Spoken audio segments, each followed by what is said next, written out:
Hello and welcome to Foreign Policy Focus. This is episode 73 and I am the show's host, Kyle. Today's episode we're going to cover a bunch of foreign events stuff. In the last episode, 72, I brought on Will Porter to discuss a New York Times or a Washington Post article written by Mark Thesson. Thesson was a former speechwriter for Donald Rumsfeld and George W. Bush. He was, he's been somebody who's been a political pundit on TV since, largely regarded as a foreign policy expert or somebody who knows a lot on foreign policy. He is the kind of man who writes articles that policymakers read, and for that reason I thought it was very important to invite Will on the show and discuss that article and kind of just go through it and see what was in there and what we could debunk. I think well cited and pretty accurately researched and just well thought out. Will went through pretty much line by line and hammered it home. Where I thought he left any gaps and where they were very small. I just filled a few things in. It was an awesome takedown of the article. So for those of you who haven't listened to 72, I highly suggest you go through and do that after you listen to this episode. Either way, no matter what episode you're listening to, please share it, especially episode 72, because I think it's one that people might like to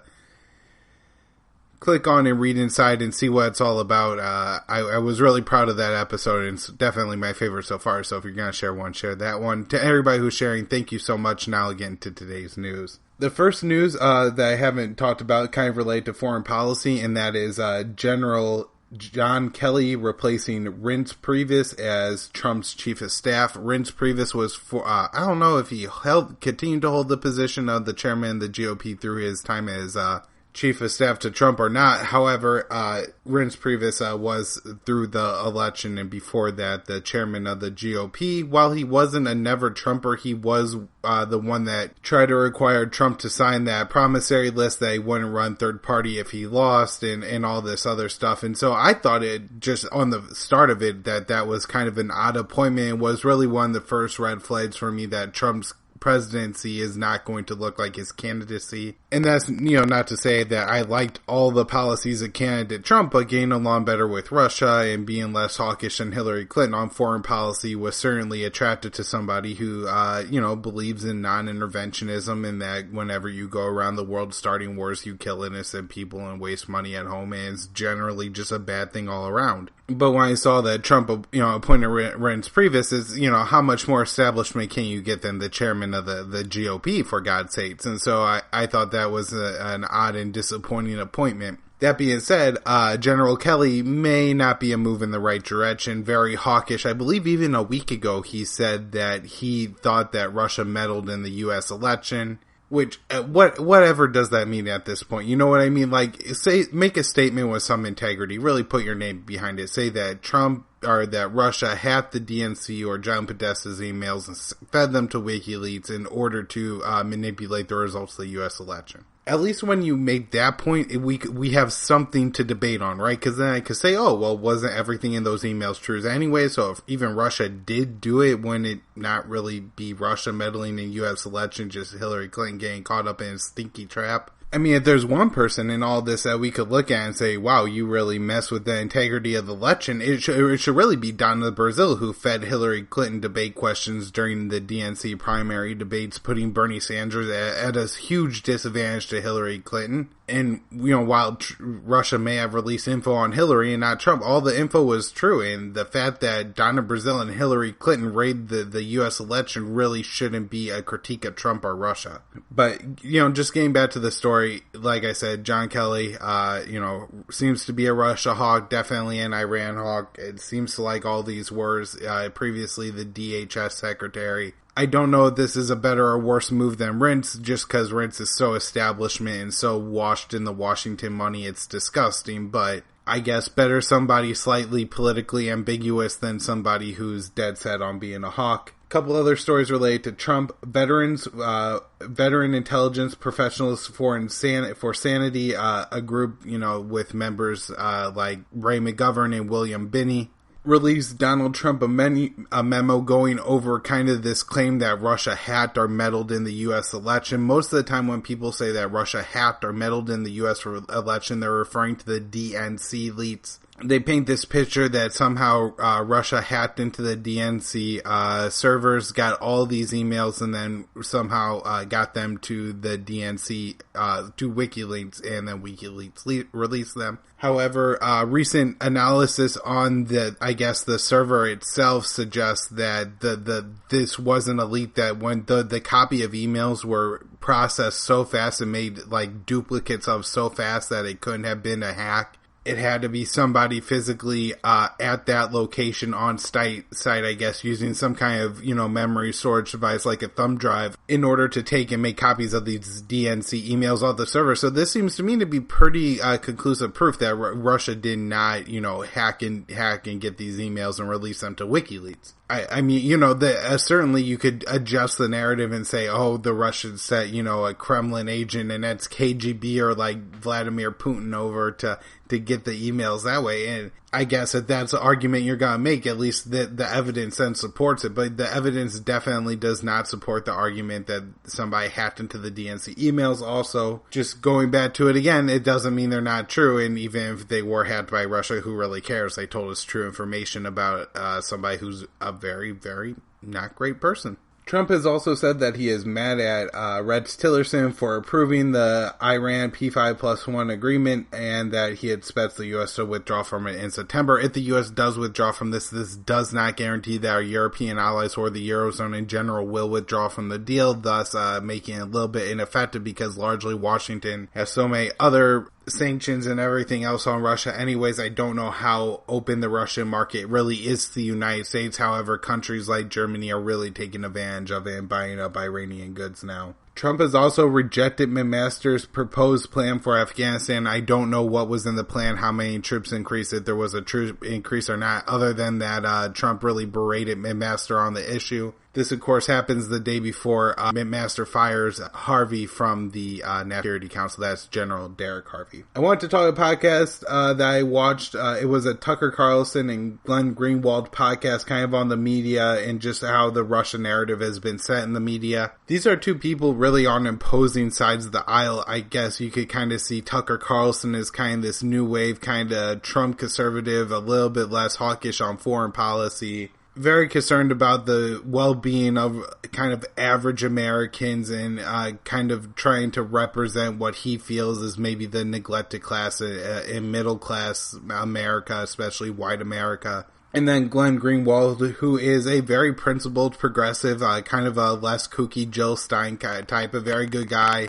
And both of these people, I have to admit, have done absolutely excellent work on the foreign policy issue, and either, in Tucker Carlson's case, debunking neoconservatives, in Greenwald's case, denouncing Hillary-type liberals who, while, preach for the well-being of all humans everywhere, are willing to sell Saudi Arabia $100 billion in weapons. And so they get together and talk just about how biased the media is and how they never get anything right on this Russiagate issue. It's a really great podcast. I highly recommend everybody check it out. The other thing I really liked about this podcast is when, they also discussed the immigration issue, and Glenn Greenwald listened to what Tucker Carlson had to say on the issue. And it seemed to me that Greenwald, definitely didn't admit he was wrong, but seemed to have a better understanding of what the other side's argument was. And just, this is the way we need to have discourse, everyone. I mean, look at this. If you would ever, think about beforehand what would happen if Tucker Carlson and Glenn Greenwald got together, everybody kind of imagines a shouting match. But what's happened is that because they have the Russia issue that they agree on,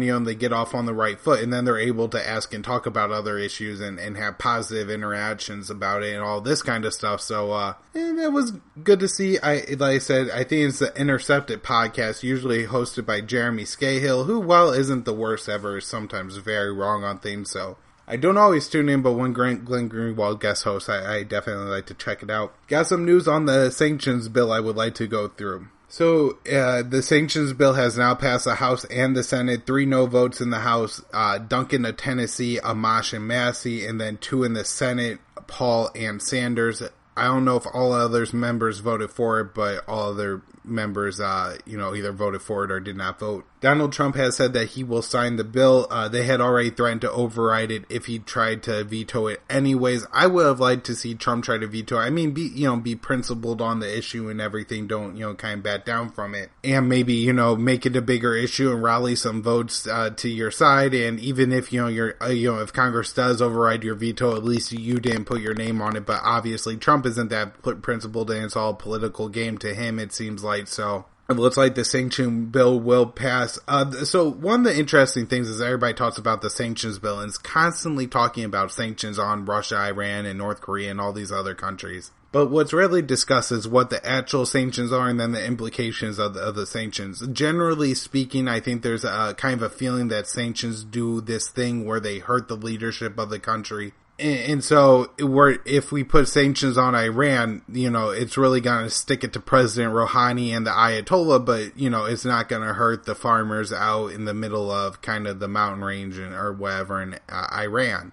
But I think what ends up happening is typically the leaders just continue to live their lifestyle. The people get a little bit poor, and just like the United States, when people get a little bit poor through inflation, people really don't take notice, or the government demonizes some other cause. So whether the Republicans demonizing the Mexicans or the Democrats demonizing the Russians and the Republicans, there's really no actual blame ever placed on the people who are, actually oppressing people and making lives worse for people in the country. And so I would actually like to discuss what's in the sanctions bill. There seems to be a little stuff in the bill, but the main one is on Russia, and that is a sanction that will prevent any companies from doing business with Russia and, I guess, creating pipelines that leave Russia. So Russia could build a pipeline from Moscow to Sochi, I suppose, but they couldn't build a pipeline from Moscow to Warsaw. Right now, there's a planned pipeline called the Nord Stream 2. This pipeline is going to run from Russia to Germany. It's going to bring Germany a lot of natural gas and make the energy costs in Germany go down and generally provide a better life to everybody in Germany. And while this isn't something that we're celebrating, it's now something that we're sanctioning. The sanctions will keep many companies from participating in this. I don't know if it's even going to be possible to build with the sanctions in place. If German companies can't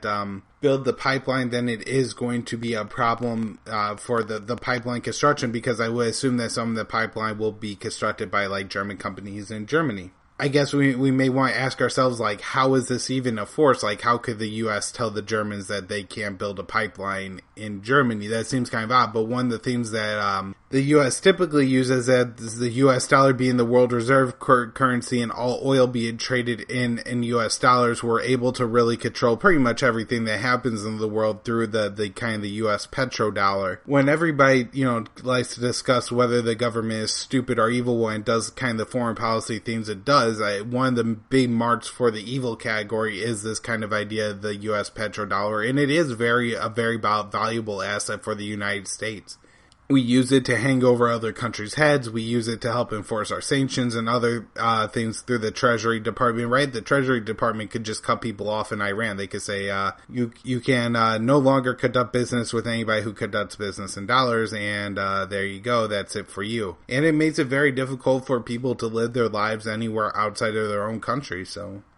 and also if they have assets overseas, it could freeze assets and stuff like that. In response to the Trump announcing that he will sign the bill, Putin expelled 755 U.S. diplomats. I guess there are over 1,200 U.S. diplomats in Russia, and so that seems like a lot of diplomats anyways. If anybody has seen the relationship between the U.S. and Russia, even the past 20 years, but specifically since 9/11, it's gone downhill the entire way. So whatever these people are doing is not helping. And so if Putin sends them home, I'm not all too concerned about it. It doesn't seem like there's so much talking that we need 1,200 people there. A lot of times these people, too, are members of the CIA and are that way able to do spy stuff in Russia, posing as embassy staff. So, going back real quickly to my talk about what is actually, what actually sanctions are in the bill and discussing that sanction, one of the things I, want to find out was what's in the bill. So I, kind of looked it up, and first thing that popped up was a CNN article. So I, just wanted to check it out to see if, maybe they went through and listed everything out real nicely for me. And they didn't do that. They never even mentioned what sanctions are in the bill. They took, 5 to 10 paragraphs to demonize Russia. They said that Trump was impotent, and then, basically, just said, this is really sticking in Trump's nose for liking Russia so much. But are they so blinded by their hatred of Donald Trump that they're unable to do real journalism? First of all, you can't call somebody impotent in a news article just because you don't like their policy of wanting to be closer to Russia. And that's a madness of a thing. But, just overall, the CNN piece was so critical of Trump and Russia and never discussed the practical implications of the sanctions, how it's just going to make the people of Germany and Russia poor, and how this trade would be a really good thing for the rest of the world, but the United States doesn't like Putin, so that's that. Another just piece of the puzzle I want to talk about with this bill is Tillerson hopes this bill will create better relationships between the U.S. and Russia. This is just silly. Obviously, that's not going to happen. And then, too, in the CNN article, they said, Putin reacted by kicking 755, Russian or U.S. diplomats out of Russia, so I guess that won't happen. Somehow blaming it on Putin that he reacted to the U.S. putting sanctions on Russia. It's complete insanity. It doesn't make sense. It's dishonest. It's wrong. It's biased, and it needs to end. I guess the last thing I would like to mention is just 4 no votes on this entire bill shows a complete unity and a complete establishment view of what's going on in the U.S. Congress right here, and that Democrats and Republicans really aren't so different. They both love war. Next, I want to move on to the Qatar and then Saudi Arabia, UAE, GCC issue to quickly replay this whole thing about, I think June or July 3rd was the date of an ultimatum that the UAE and Saudi Arabia and Egypt had issued Qatar. The ultimatum gave Qatar kind of the option of either being diplomatically and isolated from trade, blockaded by the rest of the world, or to cave into the demands, including closing Al Jazeera. Since then, a bunch of revelations have come out. One, that the UAE hacked Qatar and then placed up the tweet that was the initial controversy, claiming that Qatar didn't support war with Iran. And then the other big revelation was Tillerson coming out and saying that the UAE and Saudi demands are unrealistic. Dub Bandow writes an excellent kind of article on what's going on here, so I'm kind of just going to summarize it. First, the ultimatum deadline came and went. Qatar didn't give in, and life went on for everyone. It's moved Qatar closer to Turkey and Iran as well, who have stepped up to provide Qatar all the aid and everything that Saudi Arabia and the UAE would no longer be providing. Dub Bandow also argues that this article shows that Trump is mostly hot air on foreign policy, and you kind of split with Tillerson and then even Mattis, who seemed to take a little bit more of the Qatari side on this issue. He points out that, Trump doesn't really seem to have the say-so, because Trump seemed to support the Saudi Arabia side on this and seemed to give the Saudi crown prince the kind of go ahead on this. And with all that happening, it does appear that Trump is not the one driving the foreign policy for the United States. This also shows that Saudi Arabia is a paper tiger, with 3 examples being the Qatar, Syria, and the Yemen situation. In Qatar, Saudi Arabia thought they could bully the Qataris around by, shutting them off and then demanding aid from them when they found out that Qatar could just move closer to Iran and Turkey. In Yemen, Saudi Arabia looked to stomp on the Houthis, but instead they've met growing resistance in Yemen, barely if at all winning black marks on the international stage from the conflict and costing Saudi Arabia a ton of money. And then Syria, Saudi Arabia obviously picked the fight of the jihadi Syrian rebels, and it looks like Assad's going to win the army and Iran's going to gain influence there. So I think even though Saudi Arabia has spent hundreds of billions of dollars on their military and seem to be set on spending even more money on their military in the years to come, that hasn't netted them any real results. Maybe internal politics in Saudi Arabia will get them to back off on the hawkish foreign policy, but with that being unlikely, maybe we could just hope for they have to financially do it because they no longer have the money to maintain it.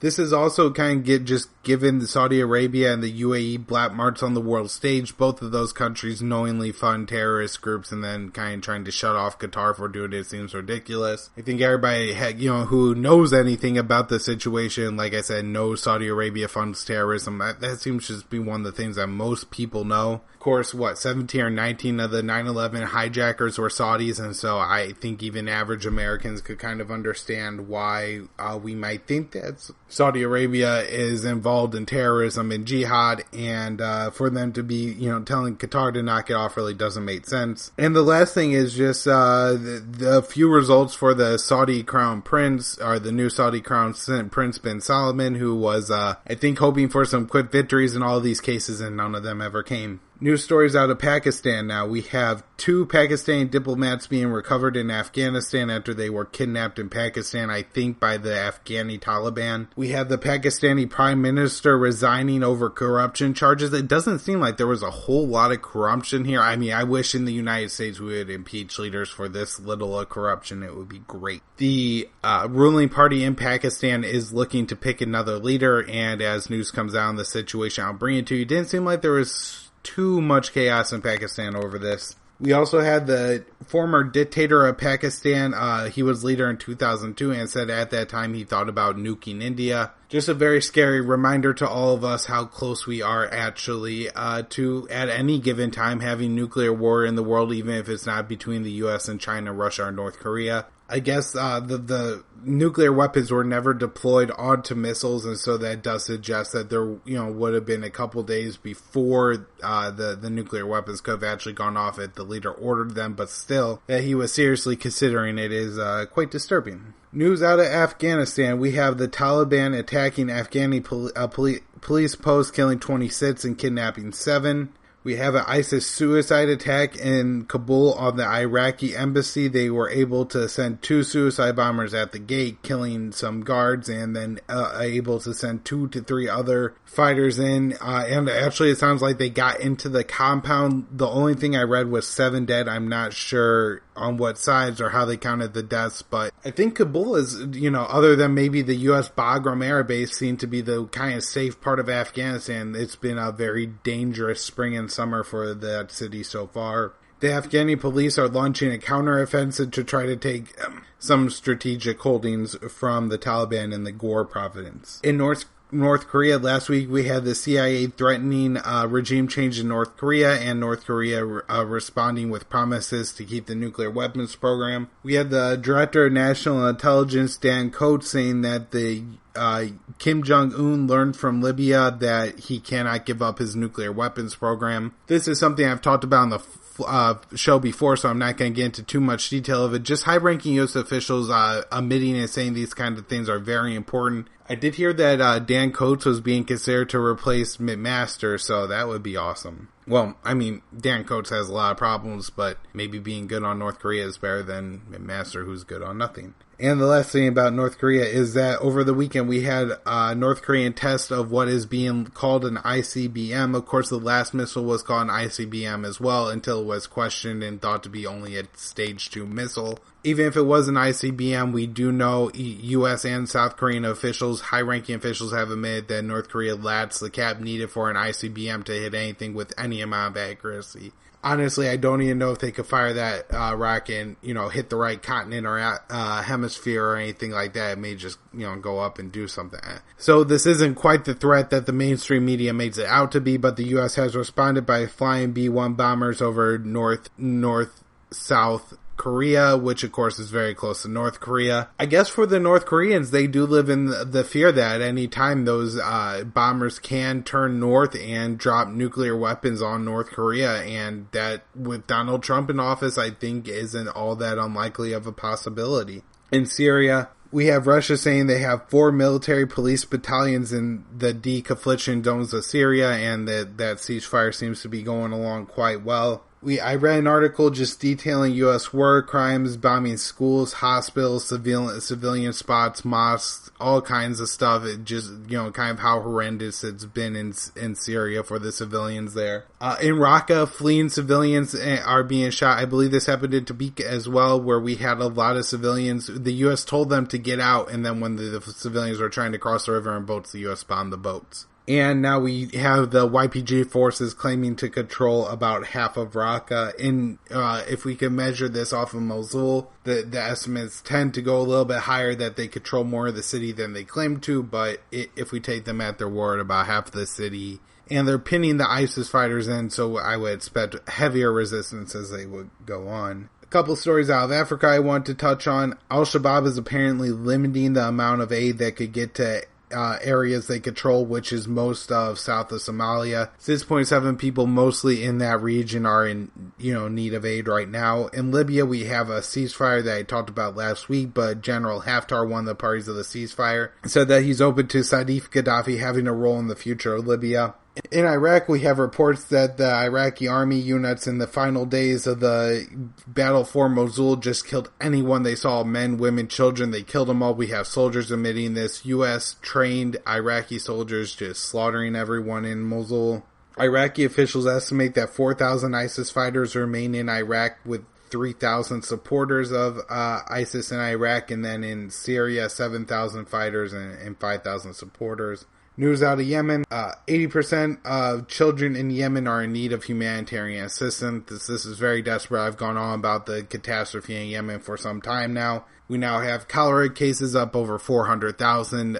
This is because there's no clean water. We have a Saudi the Saudi blockade is preventing fuel aid from reaching Yemen. That fuel aid is needed to power plants that power the sanitation filters. Clean water prevents people from getting cholera. People only get cholera because they drink dirty, disgusting, gross water, because they have no other access to water because Saudi Arabia is bombing everything. Quick update on Venezuela. We had elections last night, and in a unsurprising result, it looks like the Maduro government gained a lot more power. Essentially, what Maduro is going to do is they're going to try to appoint their own Congress and say that that's the new Congress. It looks like things are about to get worse there. 3 weeks ago, we had a opposition election that voted Maduro out of power. So the elections seem like relatively pointless and ceremonial steps that mean nothing in a case where you have socialism.